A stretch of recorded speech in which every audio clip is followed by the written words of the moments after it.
Imagine all the people living life in peace. Sejam bem-vindos, amigos e amigas, eu sou o Rafael Ávila e este não é o The Voice, este é o canal Terceira Revelação e aqui falaremos sobre espiritismo sem complicação. Essa música tem tudo a ver com o tema de hoje, que é um assunto muito sério e vem tocando profundamente as pessoas do mundo todo: a guerra na Síria. Para isso eu dividi o tema em alguns tópicos: um resumo da história da guerra, fotos e vídeos que vêm sendo compartilhados na web, a profecia de Isaías e, é claro, tudo isso sob a visão de Jesus e da doutrina, que é explicada pela lei de destruição que está no Livro dos Espíritos de Allan Kardec. Então eu peço para que você se inscreva no canal e habilite as notificações enquanto rola a vinheta. Assim nós podemos trazer cada vez mais conteúdos bacanas como este, beleza? Roda!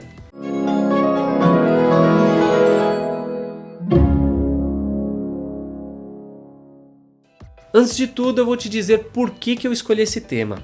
O primeiro motivo é porque é algo muito triste que vem acontecendo na última década. Este ano se completam 7 anos desta guerra e daqui a pouco eu vou contar um pouquinho da história dela. O outro motivo é porque eu tenho acompanhado diversos cristãos, e sejam eles católicos, evangélicos ou espíritas, compartilhando conteúdos que estão mexendo com a cabeça das pessoas e deixando elas cada vez mais confusas sobre por que é que existem as guerras. Então vamos começar! Gente, nós precisamos parar de fazer algumas coisas. Uma delas é compartilhar as imagens que nós vemos nas redes sociais. São imagens fortes, são imagens tristes, de sofrimento e de dor. Principalmente aquelas que possuem crianças vivendo cenas de terror. Por que eu tô falando isso? Porque tem muita gente com má intenção, com má fé. São páginas, sites que compartilham fotos e vídeos que não são desta guerra. E você sabe por que fazem isso? Para terem likes, para terem visualizações, por puro sensacionalismo, porque notícia ruim vem de jornal. Olha o Datena aí arrebentando no Ibope. Você de casa não mexa no controle remoto. Olha o helicóptero aí. É do Datena. O jornal O Globo inclusive fez uma matéria sobre esses fake news, sobre essas imagens e vídeos que vêm sendo compartilhadas sobre a guerra da Síria, mas que não são da guerra da Síria. Eu vou deixar aqui na descrição o link para que você possa acompanhar e ler essa matéria. Uma outra coisa que envolve compartilhando esse monte de fotos e vídeos é o sentimento. Todos sabemos que é muito triste ver aquelas pessoas naquele sofrimento. E ter compaixão compartilhando fotos e conteúdos é louvável, mas não ajuda em nada aos sírios e ainda por cima aterroriza o coração daquelas pessoas que estão aqui e possuem pouco conhecimento. Olha, eu já ouvi até pessoas escreverem que o Brasil será a próxima Síria. Vê se isso não é botar o terror.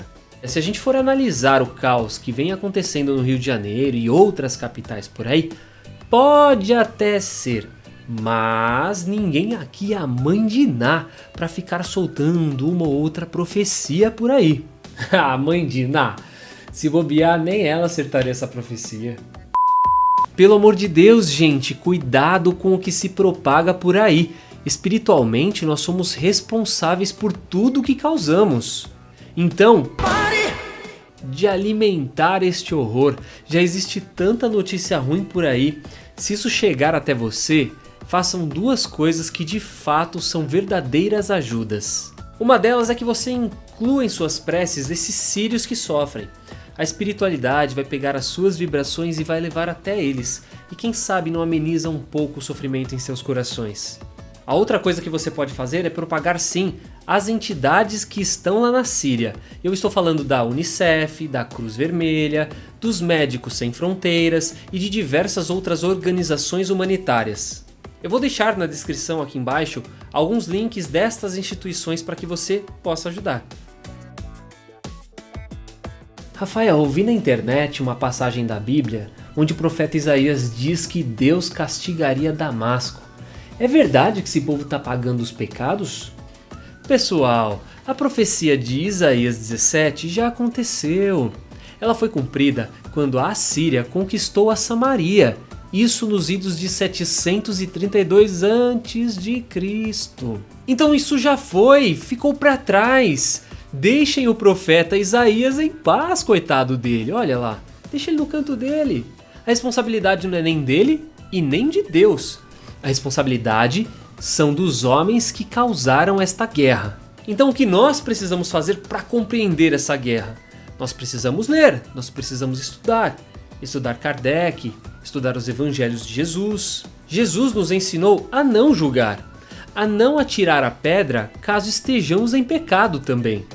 O mestre nos lembra que nós devemos ver a trave no nosso olho antes de ver o argueiro no olho do outro. Nós não temos propriedade alguma para afirmar que aqueles espíritos estão na Síria espiando uma prova um dia cometida. Muito menos dizer que Deus está castigando os irmãos sírios. Sabe o que esse sentimento significa? Falta de compaixão. Ah, mas então por que aquelas pessoas estão lá? Tem que ter um motivo. Exato, e tem mesmo. Só que esse motivo só cabe àqueles espíritos e à espiritualidade. Não vamos nos esquecer que antes de encarnarmos, nós realizamos um planejamento encarnatório. Todos nós. Eles não estão lá por acaso. Você quer dizer que elas podem ter pedido para estar nessa situação? A resposta é sim. Alguns espíritos precisam espiar provas de sofrimento e de dor, mas outros podem estar lá como instrumento apenas para amparar, fortalecer a fé, levar o amor. Pense que muitas pessoas não nasceram naquele país, mas estão lá, saíram dos seus países que muitas das vezes não estavam nem em guerras, para auxiliar voluntariamente as pessoas que estão numa situação um pouco mais difícil. Tá, mas e essas pessoas que vivem em guerras? Quando elas morrem, elas vão para onde? Bem, como qualquer desencarne, o espírito vai para onde o seu estado mental está conectado, está ligado. Em desencarnes coletivos como este, nós podemos usar como referência o nosso lar, onde durante a Segunda Guerra, os espíritos eram recolhidos para colônias de refazimento. Se você não conhece, vale a pena ver o filme ou ler o livro para compreender um pouco mais como funciona esse processo. Senta que lá vem a história. Resumindo tudo, a Síria vive uma guerra civil. A família do ditador Bashar al-Assad governa aquele país há muitos anos. E depois de 2011, quando aconteceu a Primavera Árabe, a situação econômica, política e social do país piorou. Aí diversos grupos surgiram para se rebelar contra o governo. Porém, eles são independentes, cada um briga por sua causa. E entre eles está o extremista Estado Islâmico. E aí virou a guerra do governo contra o povo, do povo contra o governo e do povo contra o povo. Esses grupos se juntam algumas das vezes, eles não brigam só separadamente. Mas outras vezes eles recebem ajuda de fora. No caso, por conveniências e interesses econômicos, a Rússia apoia o governo do ditador Bashar al-Assad. Do outro lado, os Estados Unidos apoiam os grupos rebeldes, até porque a Rússia está apoiando o governo. E eles possuem uma frota ali no Mediterrâneo para se envolver assim que eles acharem necessário. E quem paga esse pato? O povo, é claro. E por isso está toda essa bagunça por lá. Aqui no YouTube tem um canal chamado Nostalgia, do Felipe Castanhari, e ele conta de uma forma bem didática e cheia de detalhes essa guerra. Eu vou deixar aqui na descrição também o link desse vídeo, mas eu já vou avisando que ele é recheado de palavrões, então se você não curte, já sabe, né? Agora que você já entendeu o que é esta guerra da Síria, vamos à visão da doutrina espírita, mas não só sobre esta guerra, vamos falar de guerras em geral. O capítulo 6 do Livro dos Espíritos aborda a lei de destruição. Na pergunta 728, Kardec questiona se a destruição é uma lei natural. E a resposta que ele tem é que é preciso que tudo se destrua para renascer e se regenerar.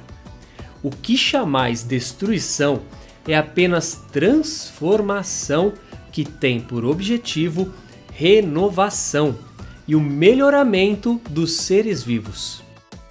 Pense na história do mundo. Os dinossauros ainda vivem? O Império Romano predomina na Terra? Onde estão os vikings, os astecas e cadê a Mesopotâmia e todo o povo que um dia nela viveu? Tudo isso que eu citei foi temporário. Quem disse que daqui 1000 anos os continentes estarão do jeito que eles são hoje? Vocês se lembram que eles já foram todos grudadinhos? Você já deve ter percebido, a geografia dos lugares vem mudando. Alguns lugares deixaram de existir, outros lugares apareceram. É a regeneração citada pelo Espírito de Verdade. É o planeta em transformação.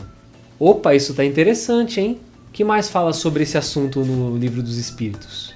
Dentro desse processo de transformação, é dito também que a destruição faz com que a humanidade progrida mais depressa.